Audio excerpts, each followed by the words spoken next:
যে সমস্ত ছাত্রছাত্রী 2026-এ পশ্চিমবঙ্গের যে কোনো কলেজে অ্যাডমিশন নিতে চাইছো, আজকের ভিডিওটা তোমাদের জন্য মোস্ট ইনফরমেটিভ হবে।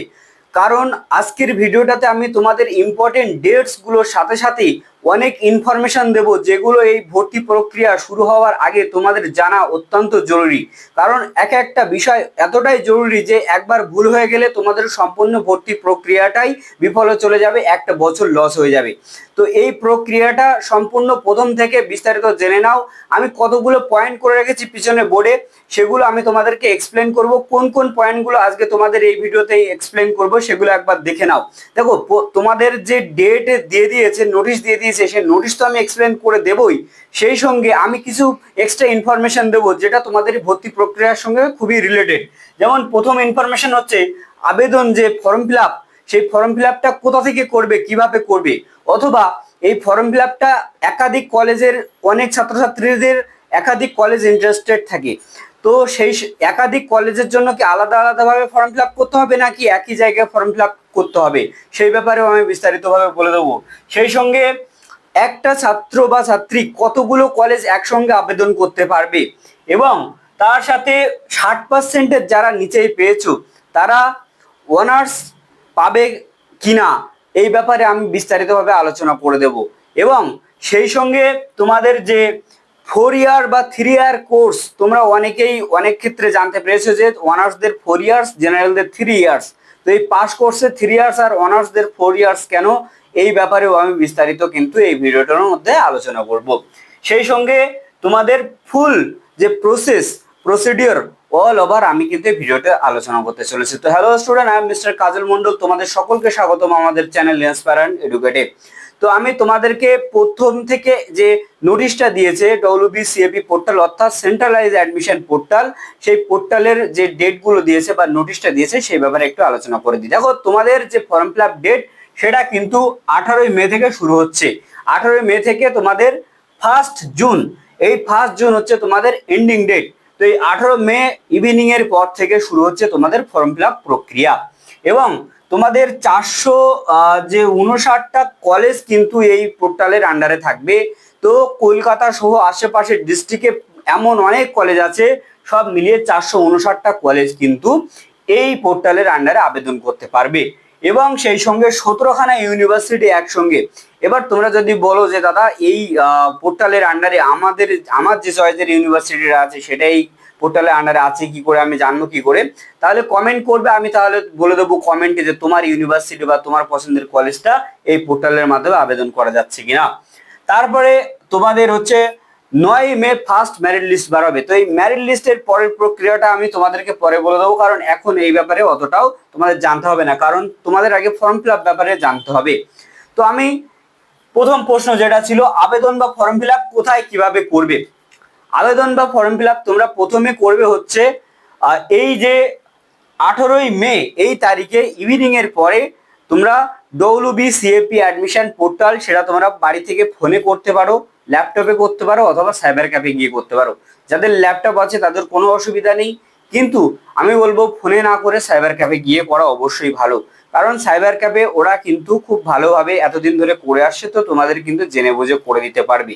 তবে বিশেষ কিছু জিনিস খেয়াল রাখা উচিত নিজেদেরকে, কারণ সাইবার ক্যাফের দাদারা কিন্তু অনেক ক্ষেত্রে ভুলভাল করে দেয় এবং পরবর্তীতে স্টুডেন্টদের সেই সমস্যাগুলোর নিয়ে খুব ভুগতে হয়।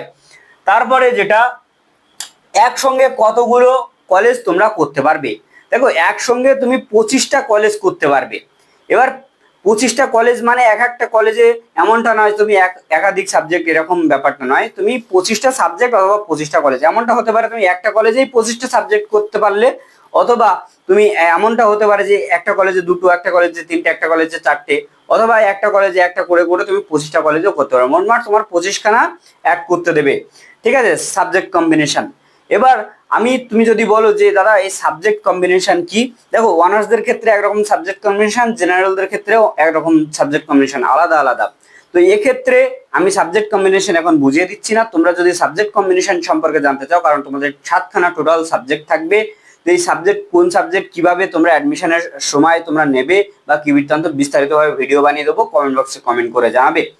তারপরে পরবর্তী প্রশ্ন আছে যে 60%-এর নিচে যারা নাম্বার পেয়েছো, তোমরা অনার্স পাবে নাকি কি করবে। দেখো, অনার্স পাওয়ার ক্রাইটেরিয়া হচ্ছে 50%, ঠিক আছে। তবে কলেজ ভিত্তিক ভাবে কিন্তু অনার্স পাওয়া যায়, যেমন কলকাতার টপ মোস্ট কলেজ যেগুলো আছে, বেতন college, Ashutosh college, city college, বিভিন্ন ধরনের কলেজ আছে, ঠিক আছে, স্কটিশ চার্চ কলেজ। তো এই ধরনের এই সমস্ত বড় বড় র্যাঙ্কের কলেজগুলো 80%, 85% উপরে কিন্তু কাট আপ যায় প্রতি বছর। এবার তোমাদের বাড়ির পাশে জেলার যে কলেজগুলো আছে সেই সমস্ত কলেজগুলোতে আবার কিন্তু কাট আপ কম যায়। তো এই কাট আপ কম বেশির উপরেই নির্ভর করে তোমার কলেজ তোমাকে অনার্স দেবে কি দেবে না, বা সেই কলেজ তুমি ভর্তি হতে কি পারবে না। আর পাস কোর্সের ক্ষেত্রে কিন্তু পাস করলেই কিন্তু অ্যাডমিশন নেওয়া যায়। তবে এক্ষেত্রেও কিন্তু কলেজ নির্ভর করে যে কোন কলেজে কত পার্সেন্টের উপরে অ্যাডমিশন করা পসিবল বা হবে। তো এক্ষেত্রে তোমরা যদি জানতে চাও যে কোন কলেজের কাট আপ কত, এই কাট আপ সম্পর্কিত যদি তথ্য জানতে চাও অবশ্যই ভিডিওর কমেন্ট বক্সে কমেন্ট করে জানিও, আমি সেই সম্পর্কিত একটা ভিডিও বানিয়ে দেবো। তারপরে প্রশ্ন ছিল যে 4 ইয়ার বা 3 ইয়ার কোর্সের পার্থক্য কি। 4 ইয়ার বা 3 ইয়ার কোর্স কি আমি একটু বলে দিই। যে তোমরা যে অ্যাডমিশন প্রক্রিয়ার মধ্যে দিয়ে যাচ্ছ এবং যে সিলেবাস আছে সেটা হচ্ছে এনইপি সিসিএফ সিলেবাস। এখানে 4 ইয়ার কোর্সের মধ্যে অনার্সকে ধরা হয়। এখানে 3 বছরের অনার্সের মেন সাবজেক্টগুলো পড়ে এবং চতুর্থ বর্ষে গিয়ে তোমার রিসার্চ থাকে, ঠিক আছে। আগে যেটা ছিল 3 বছরের অনার্স অথবা জেনারেল 3 বছরেরই ছিল, এবং তারপরে গিয়ে মাস্টার্স দু বছর করতো। কিন্তু এখন সেটা কি করা হয়েছে, এনইপি সিসিএফ সিলেবাসের আন্ডারে 4 ইয়ার্সের অনার্স করা হয়েছে। লাস্টের ইয়ারে গিয়ে অর্থাৎ 7 বা 8 সেমিস্টারে গিয়ে তোমাদের রিসার্চ করতে হচ্ছে এবং তারপরে মাস্টার্স করতে হচ্ছে 1 ইয়ারের।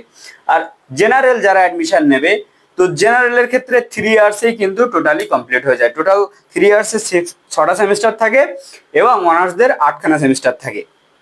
তো এই গেল অনার্স জেনারেলদের পার্থক্য, বোঝা গেল। এবার এই ইম্পর্টেন্ট ডেটগুলোও কিন্তু আমি বলে দিয়েছি। আমি আরেকটা ইনফরমেশন তোমাদেরকে দিয়ে দিই, আমাদের চ্যানেলের মাধ্যমে প্রতি বছর স্টুডেন্টদেরকে অ্যাডমিশন সম্পর্কিত বিভিন্ন তথ্য বা স্কলারশিপ সম্পর্কিত, এই কলেজে অ্যাডমিশনের পরপরই কিন্তু তোমাদের স্কলারশিপ দেবে, তো সেই স্কলারশিপ সম্পর্কিত বিভিন্ন তথ্য কিন্তু আমি তোমাদেরকে দিয়ে থাকি। সেই সঙ্গে তোমাদের বিভিন্ন সাবজেক্টের নোটস, সাজেশন ও টিউশনের বন্দোবস্তও করা আছে আমাদের এই চ্যানেলের মাধ্যমে। ফ্রি সাজেশন দেওয়া হয়, নোটস বা টিউশনের জন্যও কিন্তু তোমরা যোগাযোগ করতে পারো। সেক্ষেত্রে তোমাদের একটা ফার্স্ট সেমিস্টারের জন্য হোয়াটসঅ্যাপ গ্রুপ খোলা হচ্ছে, সেই গ্রুপে যদি তোমরা যুক্ত হতে চাও তোমরা ভিডিওর কমেন্ট বক্সে কমেন্ট করে জানাবে যে দাদা হোয়াটসঅ্যাপ গ্রুপে জয়েন হব, তাহলে কিন্তু আমি তোমাদের কমেন্টে সেই হোয়াটসঅ্যাপ জয়েন গ্রুপের লিঙ্কটা দিয়ে দেবো। আজকের ভিডিওটা যদি ইনফরমেটিভ মনে হয় অবশ্যই একটা লাইক করবে, চ্যানেলে নতুন হলে অবশ্যই সাবস্ক্রাইব করতে ভুলো না, কারণ অ্যাডমিশন সংক্রান্ত যে কোনো সমস্যার জন্য সমাধান জানতে তোমরা কিন্তু আমার সাথে সরাসরি কন্ট্যাক্ট করতে পারবে, এবং বিভিন্ন তথ্য নিয়ে আমি কিন্তু এই অ্যাডমিশন প্রক্রিয়ার টাইমে আমি তোমাদের প্রতিনিয়ত আপডেট দিতে থাকবো। তো এই অফিসিয়াল আপডেটগুলো প্রতিনিয়ত অথেন্টিকভাবে পেতে গেলে অবশ্যই চ্যানেলটার সাথে থাকতে হবে।